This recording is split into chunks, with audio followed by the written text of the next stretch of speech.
Did you see that Zionist private groups are using face recognition software to identify protesters and report them to the US government for deportation? Now, there are a lot of groups that seem to be creating lists to give to the government, but one of the groups that's leading the charge is a group called Betar. Now, one of the spokesperson for Betar, Daniel Levy, says that they used a facial recognition software called Nesser AI. He even held a demonstration on how the AI works even when someone has a face covering on, and he was able to identify a protester and then say that he was going to report her.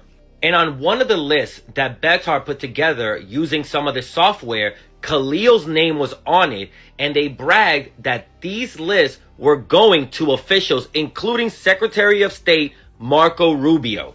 And when little Marco was asked how did he get the name of Khalil, he decided not to answer. When was the last time somebody was innocent of something and decided not to answer? For a long time, we have been putting our concerns on the police and the government using face recognition. But now private groups are using these facial recognition software to gather lists and submit it to the government, for the government to then take that list and deport people on it. And we can see that's what's happening because Khalil was on these lists. Momodou Tal was on these lists. Over 300 students have been persecuted, a lot of them on these lists. Remember to keep up with news stories like these, sign up for my newsletter, check out my podcast or one of my other social media channels, link in bio.